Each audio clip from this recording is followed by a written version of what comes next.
My boyfriend refused to marry me after I got fat and told his friends that he couldn't be tied to someone who let herself go. So, I got rid of my weight and dumped him. We met when I was 22. I weighed 120 pounds. Justin wouldn't shut up about how perfect I was. "You're like a model," he'd say. "All my friends are jealous." He'd grab my waist in public, show me off like a trophy, take photos from angles that made me look thinnest, post them with captions like, "My girl's a 10." I thought it was love. I was an idiot. 3 years in, I brought up marriage. "We should wait," he said, "till we're more financially stable." Made sense. We were both still building careers. I was making $40,000 at a nonprofit. He was making $60,000 at his corporate job. Year 4, I mentioned it again. "Maybe next year," he said. "No rush, right? We're basically married already." Except we weren't. His brother got engaged that year to his girlfriend of 18 months. Justin said, "They're rushing into it." Year 5, my dad died. Sudden heart attack at 53. I was destroyed. Food became my only comfort. Mom's casseroles every night, crying into pints of ice cream, stress eating through grief counseling. Depression made me exhausted. Stopped going to yoga. Stopped cooking healthy meals. 40 pounds in 8 months, size 4 to size 12. My clothes stopped fitting. I lived in sweatpants. Justin noticed immediately. "Babe, you're getting a little thick." Then, "You should hit the gym." Then, "This is embarrassing for me." Then, "My coworkers are asking what happened to you." I tried explaining about my dad, the depression, the grief counselor saying weight gain was normal during trauma. "Everyone has problems," he said. "My dad had cancer, and I didn't get fat. You're just using grief as an excuse." He stopped touching me. Separate blankets in bed. No sex for months. When I'd reach for him, he'd say he wasn't in the mood. "Maybe if you looked like you used to," he said once. He started going out more, coming home late, always freshly showered, phone face down, working late, but his car was spotted at bars downtown. I knew but didn't want to know. 6 months ago, our 6th anniversary, I set up a romantic dinner. Candles, his favorite meal, new dress that actually fit. "Justin, we need to talk about our future." He put down his fork. "There is no future if you look like this." I froze. "Excuse me? I'm not marrying someone who doesn't take care of herself. You're not the woman I fell in love with. That woman was beautiful. That woman made me look good. This," he gestured at me, "makes me look like I settled. I'm the same person." "No, you're twice the person." He laughed at his own joke.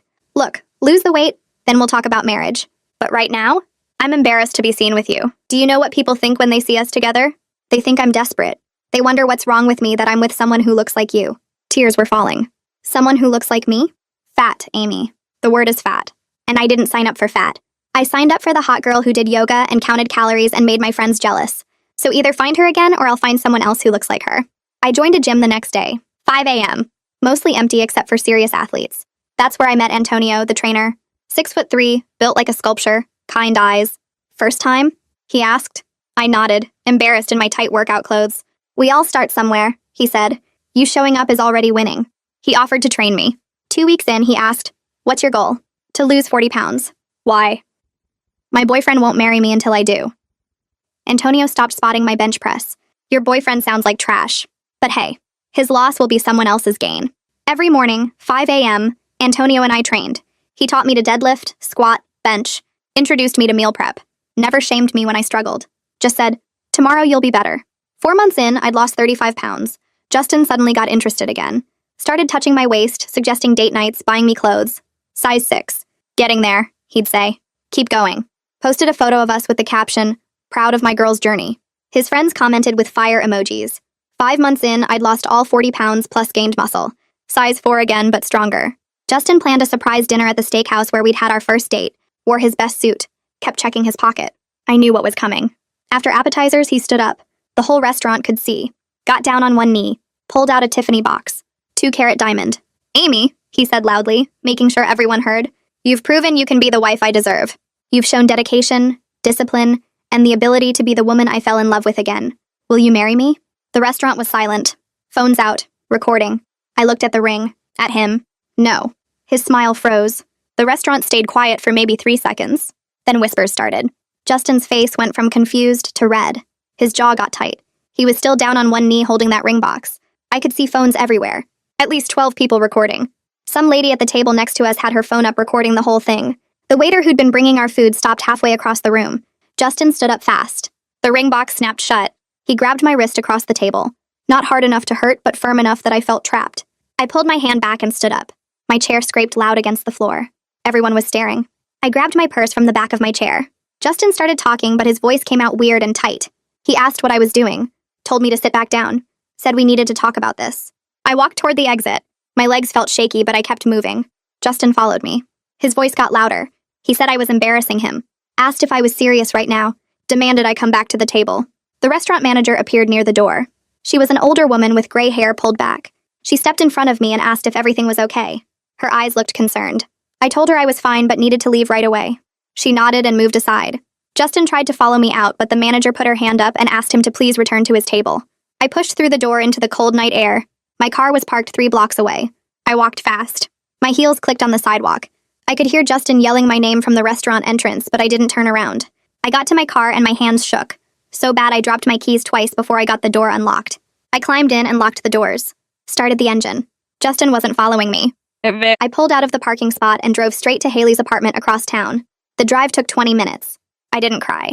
I just gripped the steering wheel and focused on the road. Haley lived in a small building near the college where we'd met 8 years ago. I parked in front and texted her that I was outside. She opened her apartment door before I even knocked, took one look at my face and pulled me inside without saying anything. Her apartment smelled like vanilla candles. She guided me to her couch, asked if I wanted water or tea. I shook my head. Then I started crying. Not quiet tears, big ugly sobs that made my whole body shake. Haley sat next to me and put her arm around my shoulders. She didn't ask what happened, just let me cry. After maybe 10 minutes I could breathe again. I told her Justin proposed. She waited. I said I told him no. She squeezed my shoulder and said good. My phone started buzzing in my purse. Once, twice, then constant buzzing. I pulled it out. Text messages filling my screen. Justin's name, his brother, his mom. Numbers I didn't recognize. The buzzing wouldn't stop. Haley took my phone and looked at the screen. She scrolled through some messages. Her face got angry. She turned the phone toward me. Justin's message said I was an ungrateful bitch who embarrassed him in public after everything he did for me. Said I owed him an explanation. Called me selfish and cruel. Haley asked if I wanted to read the rest. I shook my head. She held down the power button and turned off my phone. Set it on her coffee table face down. The apartment got quiet without the buzzing. Haley asked if I wanted to stay the night. I nodded. She got me pajamas and a spare toothbrush. I changed in her bathroom, washed my face, looked at myself in the mirror. My makeup was smeared. My eyes were red and puffy. But I didn't look sad. I looked relieved. We stayed up talking until 3 in the morning. Haley made tea. We sat on her couch with blankets. I told her everything Justin said over the past year. The comments about my weight, how he stopped touching me, the way he only got interested again after I lost the pounds. Haley listened to all of it. Then she started pointing things out. Said Justin only ever complimented my looks, never my personality or brain or kindness. Said he withdrew love and affection as punishment when I didn't meet his standards. Said that wasn't love, that was control. She reminded me how he used to get mad if I wore clothes he didn't like. How he always wanted me to post certain photos on social media. How he showed me off to his friends like I was something he owned. I'd known all this somewhere deep down, but hearing Haley say it out loud made it real, made it clear. We finally went to sleep around 3:30. Haley gave me her bed and took the couch. I lay there in the dark thinking about 6 years with Justin. How much time I wasted. But also how glad I was that I said no. Morning came too fast. Light through Haley's curtains woke me up at 6. I checked the time on her alarm clock. I was supposed to meet Antonio at the gym at 5. I'd missed our session. I found my phone on the coffee table where Haley left it. Turned it on. 53 notifications. I ignored all of them except I opened my messages and found Antonio's name. Texted him that I couldn't make training today. Then I typed out what happened last night. Kept it short. Said Justin proposed and I said no and I needed a day to deal with everything. Antonio responded in less than a minute. Said he was proud of me. Said I did the right thing. Offered to help if I needed anything. Said his support wasn't going anywhere. Reading his message made me start crying again. But different crying. Relief crying. Because Antonio's support never came with conditions or requirements or standards I had to meet. He just cared about me as a person. Not as a body or a trophy or something to show off. I wiped my eyes and called my mom. She answered on the second ring. Asked if I was okay because I never called this early. I told her everything. About Justin's proposal. About saying no. About all the cruel things he said that I'd been too ashamed to tell her before. The comments about my weight. How he said he was embarrassed to be seen with me. How he only proposed after I lost 40 pounds. Mom got quiet for a long time. Then she said she was furious. Said she never liked how Justin showed me off like a prize when I was thin, but treated me like a burden when I gained weight. Said she'd been biting her tongue for months hoping I'd figure it out myself. Said she was proud of me for walking away. We talked for almost an hour. By the time I hung up, Haley was awake making coffee in her kitchen. She poured me a cup. We sat at her small table. My phone buzzed. My sister Scarlett calling. I answered. She said Mom told her what happened. Said she was coming over. I gave her Haley's address. Scarlett showed up 40 minutes later with a grocery bag full of my favorite snacks. Chips and cookies and chocolate. She hugged me tight in Haley's doorway, said she took the day off work to help me figure out my next steps. We sat back down in Haley's living room. Scarlett looked at me and said she'd been waiting for me to leave Justin for 2 years. Said she saw how he changed after I gained weight, how he got mean and cold, how he stopped treating me like a girlfriend and more like a project he was disappointed in. She said she almost said something a dozen times, but knew I had to figure it out myself. Hearing this from my sister hurt, but also helped. Made me realize how obvious Justin's behavior was to everyone except me. We spent the next hour talking about practical things. I needed to get my stuff from Justin's apartment. My clothes, my books, photos, things that mattered. Scarlett said she was coming with me. No arguments.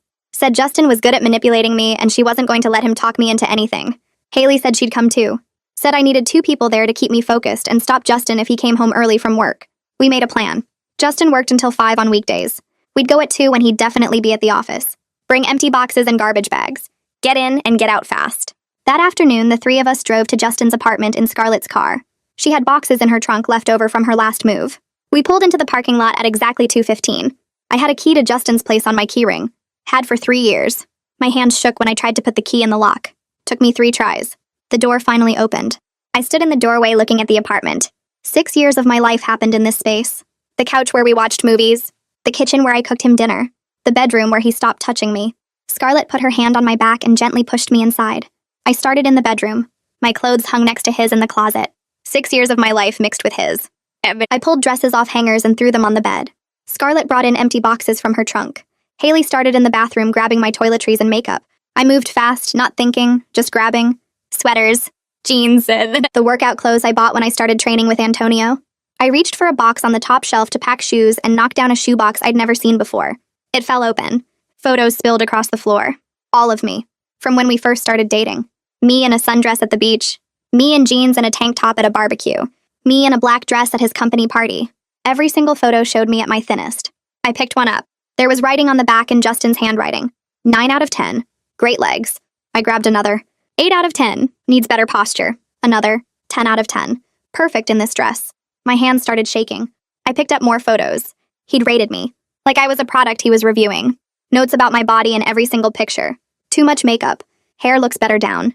This angle hides her stomach. Scarlett came back into the bedroom and saw me sitting on the floor surrounded by photos. She knelt down and picked one up. Read the back. Her face went red. She didn't say anything. Just started taking photos out of the box one by one. Reading each note. Her jaw getting tighter with every word. There were at least 50 photos in that box. All rated. All commented on. All focused on how I looked. Not who I was or what we were doing or any actual memory. Just my appearance scored like a judge at a competition. Haley walked in with an armful of my bathroom stuff and saw us on the floor. She put everything down and came over. Looked at the photos. Started reading the notes. Her mouth fell open. She looked at me and I could see she was trying not to cry. I felt numb. Not even sad anymore. Just empty.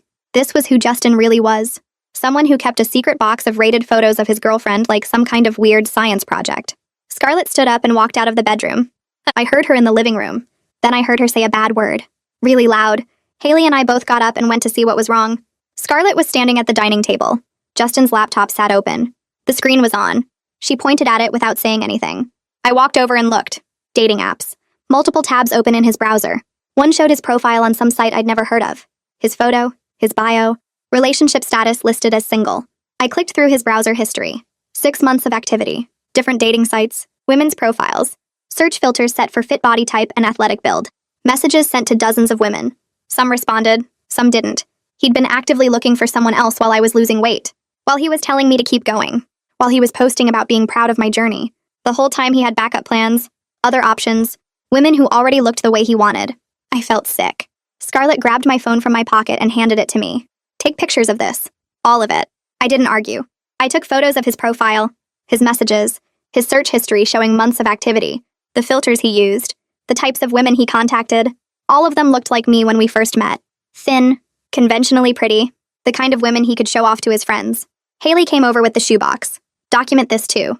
The rating notes. I took photos of several pages of his handwriting. His scores, his comments about my body, evidence of his obsession with my appearance, his need to rate and judge and control how I looked.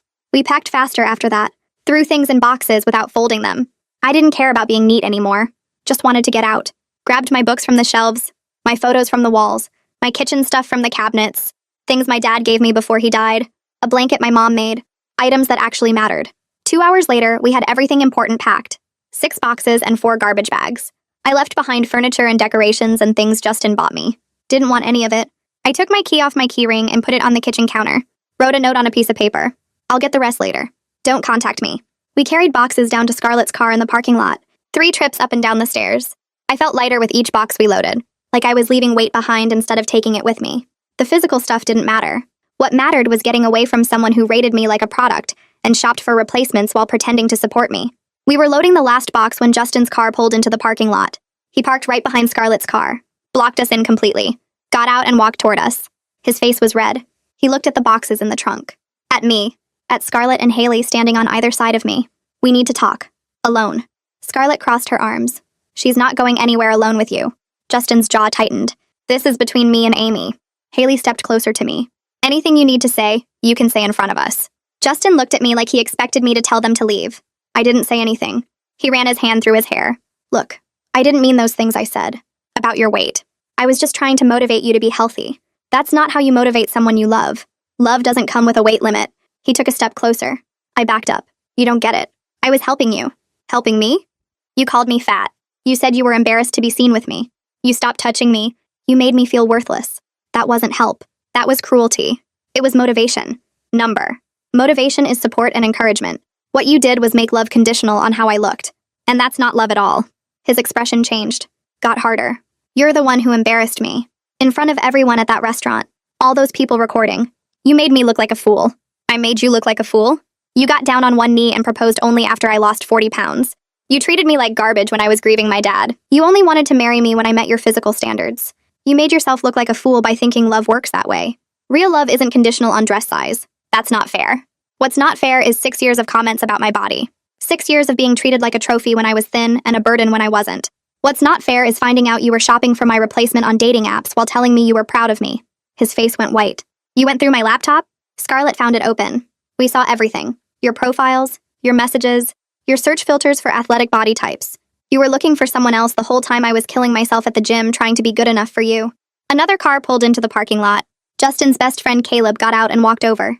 He looked at the boxes. At Justin. At me. What's going on? Justin gestured at me. She's throwing away 6 years over one bad moment. Caleb looked at me. Come on, Amy. You guys have been together forever. You can work through this. It wasn't one moment. It was years of him treating me differently based on how I looked. Years of cruel comments. Years of withdrawn affection when I didn't meet his standards. Years of being made to feel like I wasn't good enough unless I was thin. Caleb shook his head. Everyone has rough patches. You're making a huge mistake.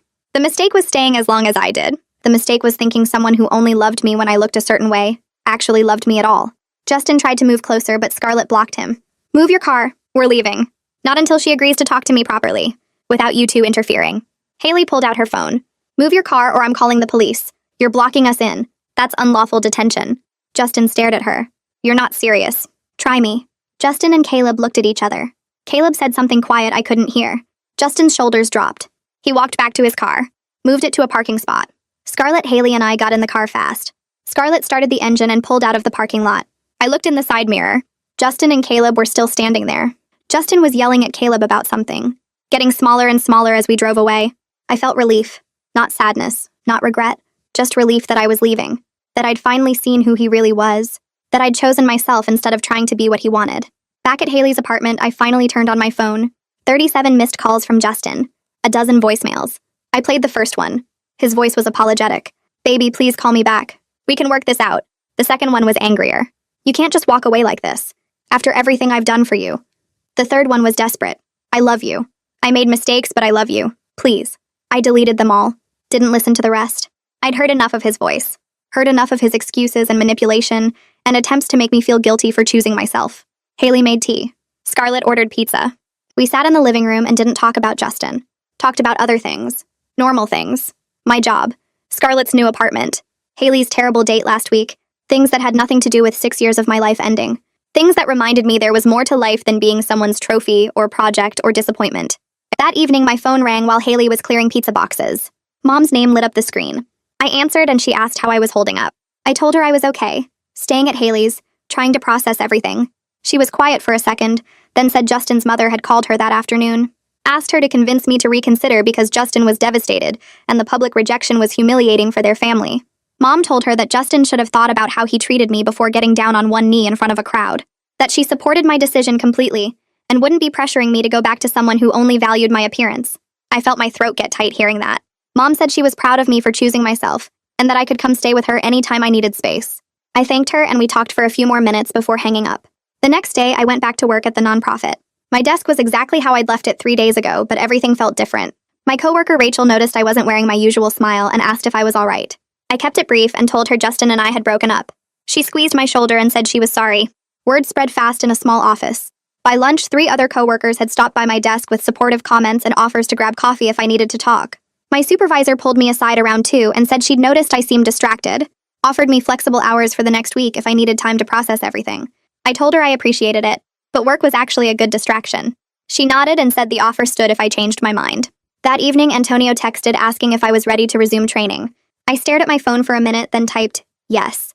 We agreed to meet at the gym the following morning at 5 a.m. like usual. I showed up in the dark parking lot at 4:50, and Antonio was already inside setting up equipment. He didn't ask about Justin or the proposal, just put me through a brutal workout that had my muscles screaming and sweat pouring. Deadlifts, box jumps, kettlebell swings, burpees until I couldn't think about anything except breathing and moving. When we finished, I was shaking and exhausted, but the anger and frustration that had been sitting in my chest felt lighter. Antonio handed me a water bottle and said good work. After I caught my breath, we grabbed coffee at the place next door like we sometimes did. Sat at a corner table with our protein shakes and breakfast sandwiches. Antonio looked at me across the table and said he was glad I said no to Justin. That I deserved someone who loved me at any size, not someone who only wanted me when I looked a certain way. His words hit me harder than the workout had. I realized sitting there that our friendship over the past 5 months meant more than 6 years with Justin. Antonio had seen me struggle and fail and succeed, and never once made me feel less than enough. The next few days, Justin started showing up everywhere. Outside my workplace at 5:30 when I left for the day. Parked across from Haley's apartment building when I got home. I'd see his car and my stomach would drop. He left notes on my windshield asking to talk, saying he made a mistake, that he loved me and we could work through this.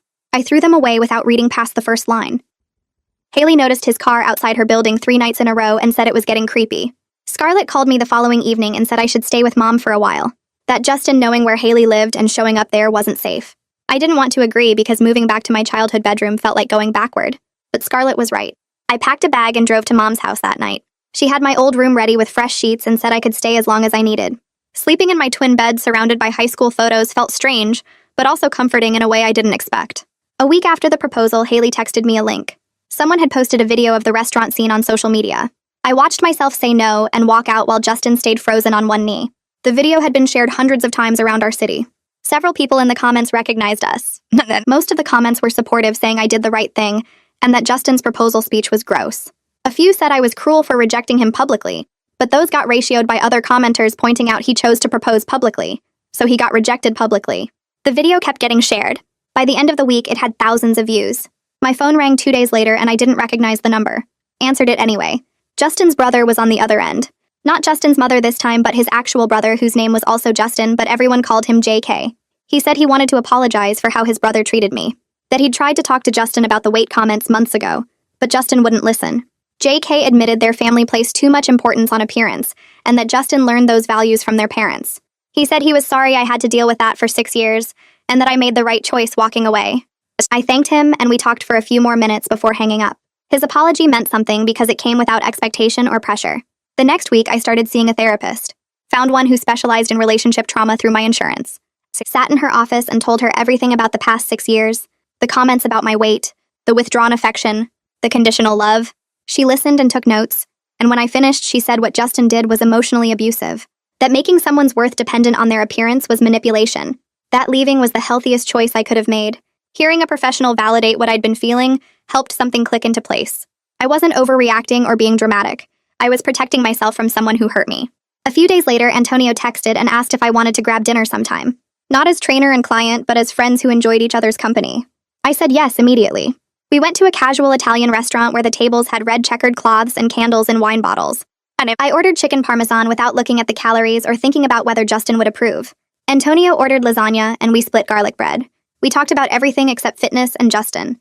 His family, my job, movies we'd seen, places we wanted to travel. The food was good and the conversation was easy, and I realized I was smiling more than I had in months. During dessert, Antonio got quiet for a minute and then told me about his ex from 2 years ago. She worked in finance and made good money and constantly put down his career as a personal trainer. Said he was wasting his potential and should get a real job with benefits and a retirement plan. She wanted him to wear different clothes and act different around her work friends and basically become someone else entirely. He stayed longer than he should have because he kept thinking maybe she had a point and maybe he should want those things. But one day he realized he was miserable pretending to be someone he wasn't, and he left. He looked at me across the table and said watching me walk away from Justin reminded him why he made that choice. That we both deserved people who loved us exactly as we were without conditions or requirements. I felt something shift in my chest hearing him say that, because Justin never once loved me without conditions attached. The next morning, a delivery truck pulled up to my mom's house while I was having coffee in the kitchen. The driver carried in a huge arrangement of roses and lilies with a card that said, Justin would wait as long as it took for me to forgive him and come back. My mom read the card over my shoulder and made a disgusted sound. I carried the whole arrangement straight to the garage and dumped it in the trash bin without a second thought. Then I pulled out my phone and blocked Justin's number on everything including social media and email. Mom squeezed my shoulder and said she was proud of me for not giving him another chance to manipulate me into feeling guilty. 2 days later, my supervisor called me into her office at the nonprofit, and I thought maybe I was in trouble for being distracted. Instead, she offered me a promotion to program coordinator with a salary bump to $52,000. She said I'd been dedicated to the organization for 3 years, and my work on the recent grant proposal showed I was ready for more responsibility. I accepted immediately and probably said thank you 5 times before leaving her office. The timing felt perfect, like the universe was supporting my decision to start fresh without Justin holding me back from opportunities. That weekend, I went apartment hunting and found a 1-bedroom place 3 blocks from my office. The rent was affordable and the building was older but well-maintained with hardwood floors and big windows. I signed the lease that afternoon and texted Scarlett and Haley to tell them I had my own place for the first time ever. They both showed up the day I got the keys with boxes and cleaning supplies ready to help me move. We spent the whole day carrying my stuff from Mom's house, and by evening we were sitting on the floor of my empty living room eating pizza and drinking wine straight from the bottle. Scarlett kept saying how good it felt to have me back, and Haley made a toast to new beginnings and leaving trash men in the past. The following Saturday, Antonio showed up at my apartment with tools and offered to help me put together the furniture I'd ordered. We spent 8 hours building bookshelves and a coffee table and a TV stand while music played from my phone. He made jokes about the confusing instruction diagrams and did silly voices while reading the parts list out loud. I laughed more that afternoon than I had in months with Justin, and realized how easy everything felt with Antonio, compared to constantly walking on eggshells around Justin's moods and judgments. By the time we finished building everything, my face hurt from smiling so much. And that same week, Justin's mother showed up at my mom's house demanding to speak with me. My mom answered the door and told her firmly that I'd moved out and didn't want contact with Justin or his family. Justin's mother tried arguing that her son made a mistake and I should give him another chance, but my mom said his behavior caused this situation, and I was moving forward with my life. She closed the door while Justin's mother was still talking. Mom called me later to tell me what happened and said she was proud of how I was handling everything and that I seemed happier than I'd been in years. Hearing that from her meant everything, because she'd watched me shrink into myself during those 6 years with Justin. 3 weeks after the breakup, I ran into Justin at the grocery store while I was picking out vegetables in the produce section. He walked up and tried starting a conversation asking how I was doing and saying we should talk. I looked at him and said we had nothing to discuss and walked away toward the checkout. For the first time ever, he didn't follow me or keep trying to convince me. I finished shopping and drove home and realized I felt nothing seeing him except relief that I wasn't trapped in that relationship anymore. My therapist helped me work through some complicated feelings during our next session. She pointed out that I'd lost weight for Justin's approval, rather than my own health, and that I needed to figure out my actual relationship with fitness, separate from his demands. We talked about how I genuinely enjoyed training with Antonio now, and how it made me feel strong and capable instead of constantly judged. I decided to keep working out because I liked it, not because anyone expected it from me. That shift in perspective made everything feel different, like I was finally doing something for myself instead of performing for someone else's standards. Antonio and I started spending more time together outside the gym over the next few weeks. We went on weekend hikes at state parks and tried new restaurants around the city and went to a street festival downtown. Our friendship kept getting deeper without any pressure or expectations hanging over us. Everything felt natural and comfortable in a way my relationship with Justin never did. I could be myself completely without worrying about saying the wrong thing or looking the wrong way or eating the wrong food. Antonio just accepted me exactly as I was, and I realized that's what I'd been missing for 6 years. One afternoon, Haley mentioned she'd heard through mutual friends that Justin was already dating someone new. Apparently, she was exactly his type, meaning she fit his physical ideal perfectly with the right body type and the right look. Instead of feeling jealous or hurt, I actually felt sorry for her. She had no idea yet how conditional his affection would be, or how quickly he'd withdraw his love if she gained weight or stopped meeting his standards. I hoped she'd figure it out faster than I did, and get out before wasting 6 years waiting for a proposal that would only come with requirements attached. The next weekend, I went shopping alone for the first time in years. I drove to the mall and walked through stores I'd avoided because Justin always said they made me look frumpy or cheap. I tried on a deep green sweater that looked nothing like the tight black clothes he preferred, and bought it without asking anyone's opinion. The dressing room mirror showed someone I barely recognized. Someone picking clothes because she liked them instead of wondering if they made her look thin enough. I bought 3 new work outfits, a comfortable pair of jeans and 2 dresses that actually fit my new body instead of trying to hide it. At the checkout counter, I handed over my credit card and felt something shift inside me, like I was buying clothes for a person who actually existed instead of performing for someone else. The bags felt heavy walking back to my car, but in a good way, like I was carrying proof that I could make choices just for myself. Mom called on Tuesday to invite me to Thanksgiving, and mentioned she didn't invite Justin this year even though his mother asked her to. She said the holiday would be just family, and that she wanted it to be peaceful without any tension or awkwardness. Thanksgiving morning, I drove to her house and helped her make stuffing while Scarlett set the table and complained about her dating life. We laughed more during dinner than we had in years, and I realized how much energy I'd spent during previous holidays trying to make sure Justin was comfortable and impressed with my family. Mom made my favorite pumpkin pie and didn't mention my weight or ask if I wanted a small piece. We watched football afterward, and I fell asleep on the couch feeling full and content, without any guilt about what I'd eaten or how I looked. Antonio texted me the next week asking if I wanted to come to a holiday party his gym was hosting on Saturday night. I showed up wearing one of my new dresses, and immediately felt nervous walking into a room full of fit people who all seemed to know each other. Antonio spotted me right away and came over with a huge smile, introducing me to his friends and the other trainers who worked at the gym. Everyone was nice and asked about my training progress, and several people mentioned that Antonio talked about me all the time. One of the female trainers teased him about how he always brings me up during staff meetings, and I watched his face turn red while he tried to change the subject. We stood by the food table talking for over an hour, and I noticed how comfortable everything felt with him, how I wasn't worried about saying the wrong thing or looking the wrong way. After the party ended, Antonio walked me to my car in the parking lot. The December air felt cold and I could see my breath in the streetlight.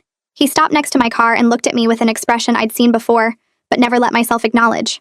He said he needed to tell me something, and that he'd been thinking about it for weeks. He admitted he'd developed feelings for me that went beyond friendship, but didn't want to pressure me since I'd just left a long relationship. His words hung in the cold air between us, and I felt my heart speed up. I told him I'd been feeling the same way but needed time to heal first, and his whole face relaxed like he'd been holding his breath waiting for my answer. He asked if I'd want to try dating when I felt ready, and I said I already felt ready, that he'd shown me what real support looked like, and I didn't want to waste more time being afraid. We started dating officially the next week and took everything slowly. Antonio planned simple dates like coffee shops and walks in the park instead of fancy restaurants where I'd feel on display. He never commented on what I ordered or how much I ate, just seemed happy to be spending time with me. When I mentioned feeling insecure about my body after years of Justin's criticism, Antonio listened without trying to fix it or tell me I was being ridiculous. He consistently showed through small actions that he valued who I was as a person, like remembering details about my work projects and asking thoughtful questions about my family. We kissed for the first time after our 3rd official date, and it felt completely different from kissing Justin, like I wasn't being evaluated or judged but actually wanted. 2 weeks into dating, Justin found out about my relationship with Antonio through social media. My phone exploded with angry messages calling Antonio unprofessional and accusing him of pursuing me while I was vulnerable. Justin wrote that Antonio took advantage of me during a difficult time, and that real trainers don't date their clients. He sent multiple texts saying I'd been manipulated, and that he was considering reporting Antonio to the gym management. I read through all the messages feeling my stomach turn, then blocked Justin on every platform I could think of. I refused to respond or engage with his attempts to make me feel guilty for moving on with my life. Antonio saw the messages before I blocked Justin and got quiet for a minute before saying he was sorry I had to deal with that and asking if I wanted him to respond. I told him Justin didn't deserve any more of our energy. My next therapy session focused on processing the guilt Justin tried to create with those messages. My therapist pointed out that his anger came from losing control over me rather than genuine hurt feelings about the relationship ending. She reminded me that I had every right to move forward with my life, and that Justin's opinion about my choices didn't matter anymore. We talked about how abusers often try to interfere with new relationships because they can't stand seeing their former partners happy without them. She said the fact that I immediately blocked him instead of defending myself showed real growth, and that I should be proud of setting that boundary. I left her office feeling more confident that I'd made the right choice with Antonio, and that Justin's manipulation tactics wouldn't work on me anymore. 3 months after the breakup, I was thriving at my new job as senior program coordinator. My supervisor praised my work on a grant proposal that brought in $50,000 for our programs, and my coworkers started coming to me for advice on their projects. My relationship with Antonio kept growing stronger through honest conversations about our needs and boundaries. We talked about past relationships and what we wanted for the future without any games or hidden expectations. Everything felt balanced and healthy in ways my relationship with Justin never did, like we were building something together instead of me constantly trying to meet impossible standards. Antonio met my family at a casual dinner and everyone loved him, especially Mom, who pulled me aside later to say she could see how happy I was. Scarlett came over to my apartment one evening, and we sat on my couch drinking wine while she scrolled through old photos on her phone. She stopped on a picture from 2 years ago at a family barbecue and showed it to me. I looked exhausted in the photo, my smile forced and my posture tense. Scarlett said I seemed like a completely different person now, more confident and genuinely happy instead of constantly anxious about meeting impossible standards. She told me she had her real sister back after watching Justin slowly diminish my personality over 6 years.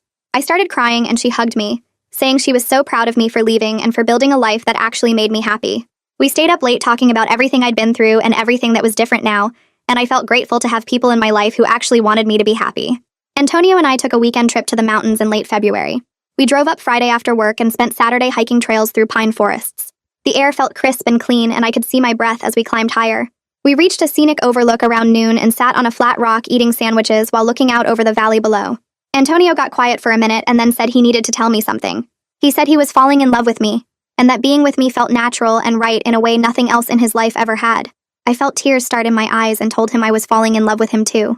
We sat there holding hands and looking at the mountains, and everything felt perfect without any performance or conditions attached. This was what love was supposed to feel like, and I'd wasted 6 years not knowing the difference. 2 weeks after the mountain trip, I stopped at a coffee shop near my apartment to grab something before work. The place was busy with the morning rush, and I stood in line checking my phone when someone tapped my shoulder. I turned around and saw Caleb Torres standing there holding a coffee cup and looking uncomfortable. He asked if we could talk for a minute, and I almost said no, but something about his expression made me agree. We moved to a corner table away from the crowd, and he sat down across from me looking at his hands. He said he needed to apologize for what he said at Justin's apartment that day when I was moving out. He told me he was wrong to try convincing me to stay, and that he didn't understand the full situation back then. Caleb explained that Justin had been angry and miserable since I left, and was taking it out on everyone around him, including their whole friend group. He said Justin blamed everyone else for what happened and refused to admit he did anything wrong. Caleb looked up at me and said he finally understood why I needed to leave after watching Justin's behavior over the past few months. He told me Justin was the same person he'd always been, but Caleb just hadn't wanted to see it before. I thanked him for the apology and told him I appreciated it, but that I'd moved on completely. He nodded and said he could tell I looked happier than he'd ever seen me with Justin. We talked for a few more minutes about nothing important, and then I left to head to work feeling oddly satisfied that even Justin's best friend could see the truth now. My 1-year work anniversary at the nonprofit fell on the same week we received confirmation about a major grant I'd helped write and submit. The grant brought in $75,000 for our youth programs, and my supervisor called a staff meeting to announce the funding. She stood at the front of our conference room and talked about the team effort, but then specifically praised my contributions to the proposal. She said my research and writing had been important to securing the grant, and that the organization was lucky to have me. My coworkers clapped and several people congratulated me after the meeting ended. I sat at my desk afterward feeling proud of something I'd accomplished that had nothing to do with how I looked or what anyone thought of my appearance. This success came from my skills and hard work and dedication to the mission. Nobody cared what size clothes I wore or whether I matched some standard of physical perfection. They valued what I contributed and the results I produced. I spent the rest of the day working on program plans for how we'd use the grant money and felt more confident in my professional abilities than I ever had during my years with Justin. Antonio met my family the following weekend at a casual dinner Mom hosted at her house. I'd been nervous about it all week, but Antonio seemed completely relaxed when we arrived. Mom answered the door and immediately pulled him into a hug, saying she'd heard so much about him. Scarlett was already in the kitchen helping cook, and she came out to introduce herself with a big smile. We all sat around the dining table eating Mom's pot roast, and Antonio fit right in with the conversation. He asked Mom about her garden and listened to Scarlett talk about her job and shared funny stories about training clients at the gym. Nobody mentioned Justin once during dinner, which felt like a relief. After we finished eating, Mom asked me to help her get dessert from the kitchen, and once we were alone, she grabbed my hand. She said she could see how happy I was, and that it showed in everything about me. She told me Antonio looked at me the way someone should look at the person they love, and that she was glad I found someone who valued me properly. She said she'd worried about me during those last years with Justin because I'd seemed so small and anxious all the time. Now I seemed like myself again, but stronger and more confident. I hugged her and felt grateful that my family could see the difference too. A week later, I got a text from someone I knew casually from Justin's friend group, asking if I'd be willing to meet Justin to talk about closure. The message said Justin wanted to apologize properly and discuss ending things on better terms. I stared at my phone for a minute, thinking about how to respond. Then I typed back that I had all the closure I needed, and asked that Justin respect my boundaries by not contacting me again through mutual friends or any other method. I said I'd moved on completely and had no interest in revisiting our relationship, or hearing apologies that should have come months ago. I hit send and blocked the mutual friend's number because I didn't want to deal with any follow-up messages trying to convince me otherwise. Antonio was at my apartment when this happened, and I showed him the exchange. He asked if I was okay, and I realized I genuinely was. I felt nothing about Justin trying to reach out except mild annoyance that he couldn't accept my decision. Antonio said he was proud of me for maintaining my boundaries, and we spent the rest of the evening cooking dinner together and watching movies. The mutual friend managed to reach me through social media a few days later before I could block that account too. She sent a long message saying she'd delivered my response to Justin, and that he seemed genuinely surprised I was serious about never speaking to him again. She said he acted like he expected me to eventually forgive him and come back once I'd had time to cool off. The message described how Justin kept saying I was overreacting, and that couples fight and make up all the time. He apparently told their whole friend group that I was being dramatic, and that I'd realize I made a mistake soon enough. Reading this made me feel even more certain I'd made the right choice. Justin still didn't understand what he did wrong or why his behavior was unacceptable.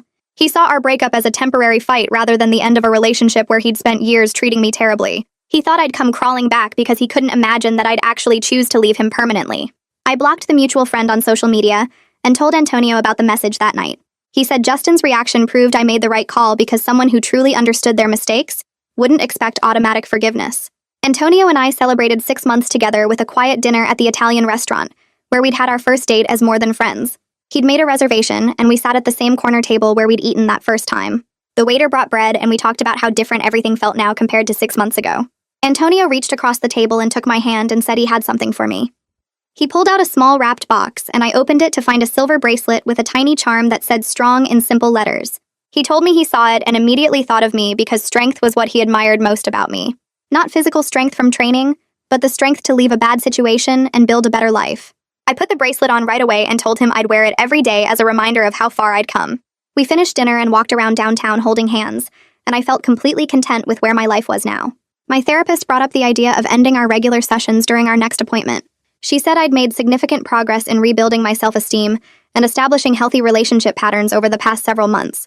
She explained that I'd done the hard work of healing, and that I should feel proud of my growth. We could transition to meeting once a month or as needed rather than weekly.